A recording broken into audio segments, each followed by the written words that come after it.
Good afternoon, friends. I'm Greece Paliwal, and today we have a new topic confessional poetry.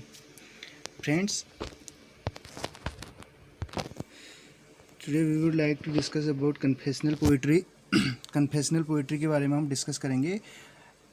It is a we can say it's a literary movement. एक literary movement है ये. So friends, let's start our topic. Confessional poetry. Confessional poetry, friends, we have given here. Confessional poetry is a branch of postmodernism. So friends, ये क्या है? एक branch है, यानी कि एक शाखा है. कहने का मतलब है पोस्ट मॉडर्निज्म की. जो कन्फेशनल जो पोइट्री है, ये एक ब्रांच है पोस्ट मॉडर्निज्म की. पोस्ट मॉडर्निज्म की एक ब्रांच है जो क्या हुई, that emerged in the United states. जो कहाँ बोल सकते हैं उत्पन्न हुई, प्रकट हुई सबसे पहले यूनाइटेड स्टेट्स में, संयुक्त राज्य में, इन दी 1950s यानी कि 1950 के दशक में. ठीक है, यहाँ पे जो कन्फेशनल पोइट्री है इसके बारे में हम डिस्कस कर रहे हैं. तो ये जो है कन्फेशनल पोइट्री जो है एक ब्रांच है पोस्ट मॉडर्निज्म की. और ये कब इमर्ज हुई, कहाँ हुई? यूनाइटेड स्टेट्स में हुई. कब हुई थी? 1950s के दशक में. It is a style of poetry that is personal. अब देखिए कन्फेशनल पोइट्री होती क्या है, इसके बारे में डिस्कस करेंगे. We will discuss about confessional poetry, what is confessional poetry and what kind of poetry is written in it. किस प्रकार की पोइट्री इसमें लिखी जाती है, इसके बारे में हम डिस्कस करेंगे. It is a style of poetry. देखो पोइट्री की एक स्टाइल है, ये तो हम जानते ही हैं. ठीक, दैट इज़ पर्सनल. जो क्या होती है? पर्सनल होती है, व्यक्तिगत होती है. क्या होती है?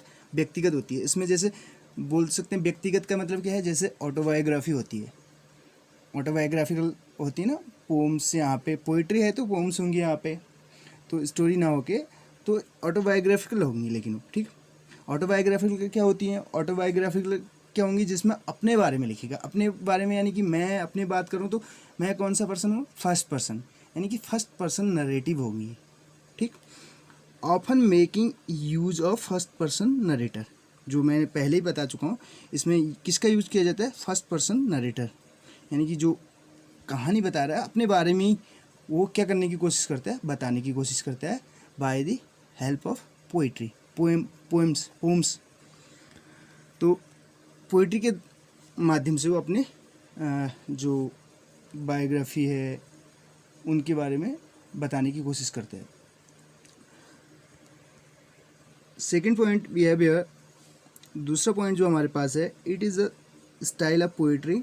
पोइट्री की स्टाइल है, ये तो कन्फर्म है, एक शैली है काव्य की. ठीक है, in which the poems are reflective of the poets on life.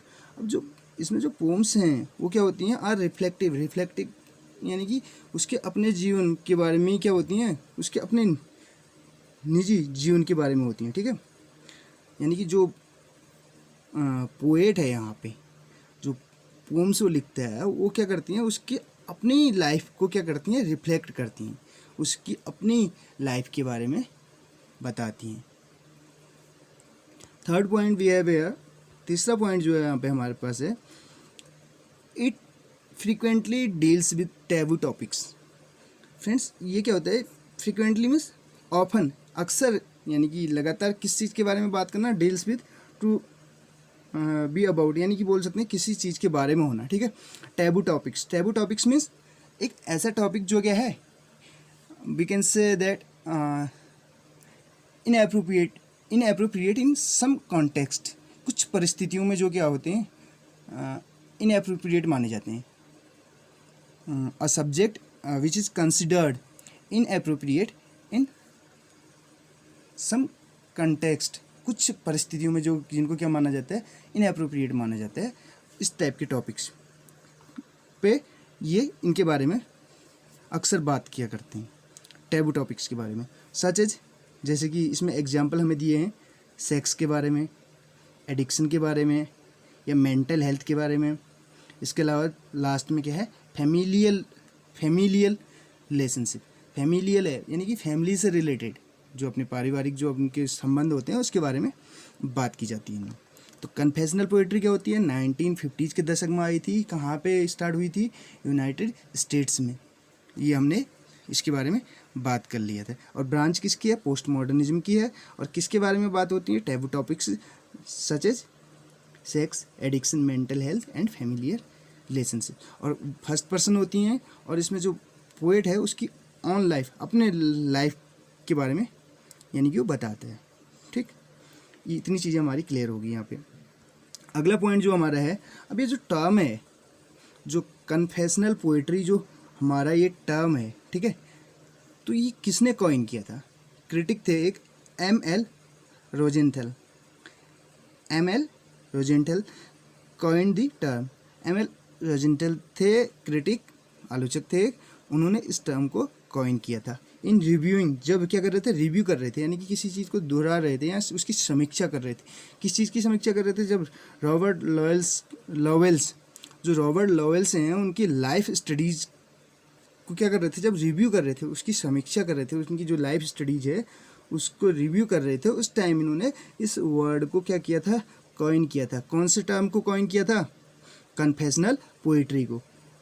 और जो ये लाइफ स्टडीज़ है रॉबर्ट लॉवेल्स की, लाइफ स्टडीज़ पब्लिश्ड इन, कब पब्लिश हुई रखी थी, कब प्रकाशित हुई थी, 1959 में। इसको जब रिव्यू कर रहे थे उस दौरान ये जो M.L. रोजेंथल जो क्रिटिक हैं, इन्होंने कॉइन किया था इस टर्म को। कौन से टर्म को, कन्फेशनल पोइट्री। कन्फेशनल का मतलब क्या होता है फ्रेंड्स, जैसे कि वर्ड से क्लियर है, कन्फेस करना, किसी चीज़ को स्वीकार करना, यानी कि बोला, अभी मैं बात कर रहा था ना टैबू टॉपिक्स, यानी कि इनएप्रोप्रिएट होते हैं, लेकिन उन चीज़ों को भी इन्होंने कन्फेस कर रखा है। यानी कि एक बोलते हैं कन्फेस का मतलब वैसे क्या होता है, गलती स्वीकार करना होता है, बट यहाँ पे इन्होंने अपने जितनी भी जो भी इनकी लाइफ से रिलेटेड जितनी भी इंसिडेंट्स थे उनको क्या कर रखा है, कन्फेस कर रखा है, इसलिए कन्फेशनल बोला जाता है।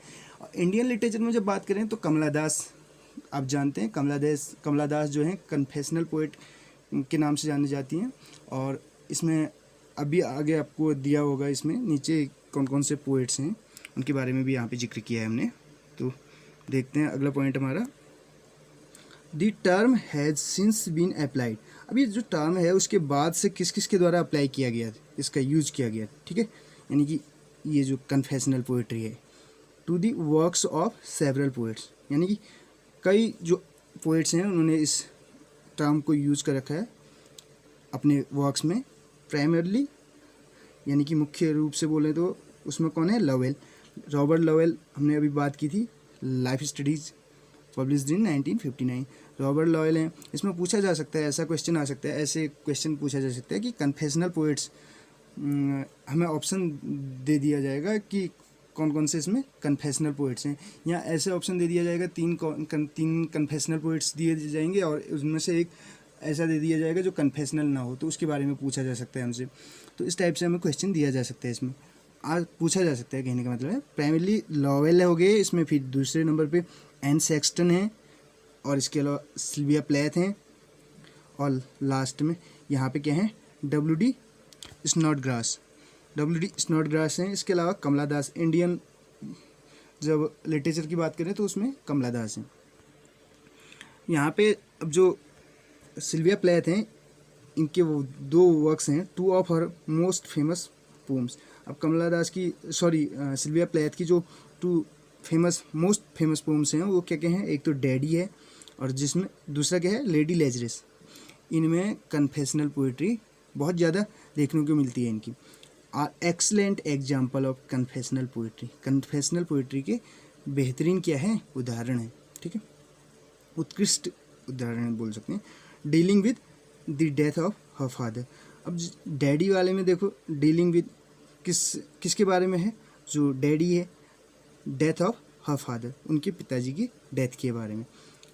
And suicide, death of her father and suicide, father की डेथ के बारे में और सुसाइड के बारे में, सुसाइड अटैम्प्ट्स के बारे में, यानी कि जो भी उन्होंने आत्महत्या के लिए जो भी अटैम्प्ट्स किए सुसाइड करने के लिए, क्योंकि हमें पता है जो सिल्विया प्लेथ हैं उन्होंने भी सुसाइड किया था, एक बार पहले कोशिश की थी, उस टाइम इनको बचा लिया गया था, दूसरी बार फिर से इन्होंने सुसाइड किया था।